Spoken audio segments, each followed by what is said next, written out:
Hello, welcome to the shed. In today's video I'm going to be showing you how to do a stopped groove in a board using a chisel. Hope you enjoy. In an upcoming project that we're going to be doing using these joints, I intend to use a stopped groove to hold some stretchers.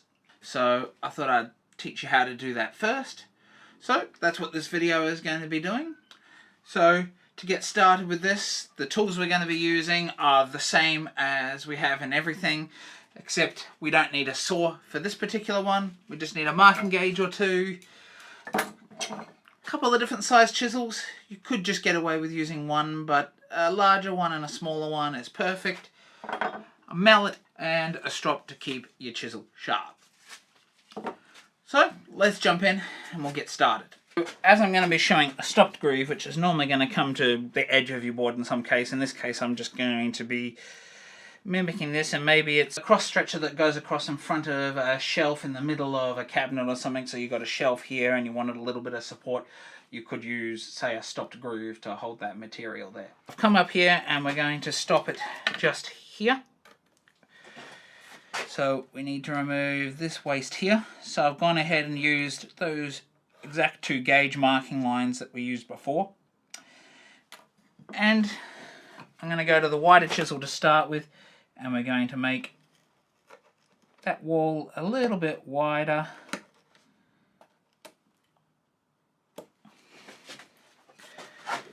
We're going to come back in this side as well.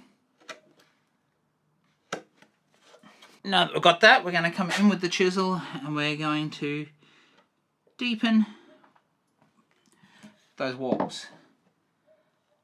So once again, whenever you're doing this, I'm trying to look on this side and try and keep this dead upright, sitting on my gauge line in here. And that split it right out. Since that's happened, let me reset up another one and we will try and do another stopped groove, not on the edge of the board where it's going to damage it. And that just goes to show that even I didn't expect that to happen, but you can't necessarily predict the way your wood is going to act. And for a stopped groove like this, I was very close to the edge of the board, so ideally you should be further in if you're going to be chiseling down the wall very heavy like that, because there is a chance that you can snap it out if it's a thin piece. So this is a great learning tool for all of you to don't do what I do, or you can see what I do and learn from my mistakes, and maybe make that bottom piece of your groove a little bit deeper, especially if you're going to be doing the entire thing with a chisel. Because if you're using a plow plane or a saw, you could do that no problems and it's not going to damage that piece. But it's just something to bear in mind in your designs, and being able to apply practical techniques and know exactly how your work is going to operate or your material is going to act when you're actually doing joinery using a chisel and a saw. So I have this marked on another piece, and I've gone ahead and got up to the stage that we're at with the other one. So now we're going to come back and we're going to start chiseling this. I've come in about 10 millimeters now, just to make sure I don't punch it out. And this is a newer piece of pine, so it's a little less brittle than the other piece. So you just got to bear in mind on what timber you're using, to how thick and sort of allowances you need to make for that. So as I was saying before, I'm looking on the inside of the chisel here to make sure we're set, and we're just doing a quick little soft tap. So we're lining it up on that gauge line and tapping it. We need to do the same on this side here as well.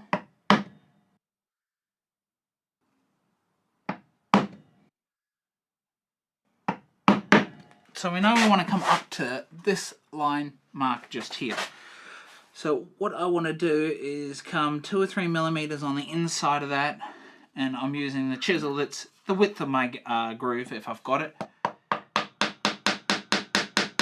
And I want to do a couple little taps like that, and then I want to come across next to it and take a little bit of material out like that. And if it still doesn't come out, come back up here, tap that down, sever those fibers until it comes out. So what we've done now is put a relief on the inside of the edge of this groove. Now, instead of just pushing with the chisel, in this situation I do want to go bevel down, and I want to put a series of stop cuts with the chisel here.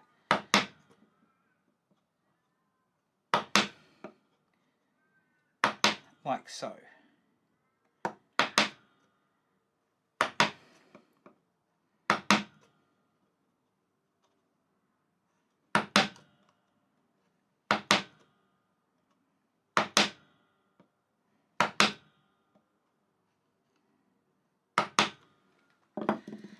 And then you want to come right in on the edge here, still bevel down, and that last little bit, you want to pop that bit out. Now you can come in and try and loosen these fibres however you need to, whether that's bevel up or bevel down, that's your choice. You can also see that there's still this little piece of material here because my chisel, as we can see, is a little bit narrower than the groove, and that's not a bad thing. So what we want to do, even though we still have that little bit, that's not going to affect us coming back in again and deepening this wall. This time, a couple of hits. Trying to keep it right on there. Because we've put that relief and removed some of that material, we can actually go deeper here, and we're not going to go past that line that we've got there. So now that that's deepened, you guessed it, we can come back in and we can hit the material out once again.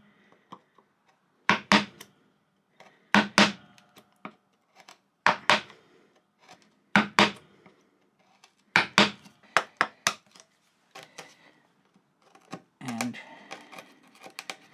can work this material out once again however you like. Now, the reason we left this little bit of material in on a stop line is that if we're chiseling like this and we go too far, we've got a little bit of leeway before we end up punching into the material we want to keep. So where my chisel's not quite wide enough, I'm going to come in, and you can see I've just taken that little piece off that was left there. So now that we've got a lot of this material out, we're actually getting very close to our depth now. We can come in and look at the edge of the board here to work the rest of that. I'm going to come in, and I'm still above it at this point, and I'm just going to work some of that material out. Now you can see that I'm kind of rocking the chisel a little bit to help remove that material, because we haven't 100% cut it on these two edges yet. So we need to come back in with this chisel once again, but instead of using the hammer this time, we're just pressing it. On the wall press, on the wall press, on the wall press. Now by looking at the line here, you can see how far your chisel's gone on this very edge here, and so you know whether you're at depth or not. I want to come in just above that depth line, remove a little bit more of this material, come in where we've got the stop in that groove, and then we want to come in like this right into our final depth. Try and keep this chisel as flat as possible and work that material out. Now if you're catching any fibres along this edge, once again come back in with this chisel, push that down to make sure that we've got these flat sides.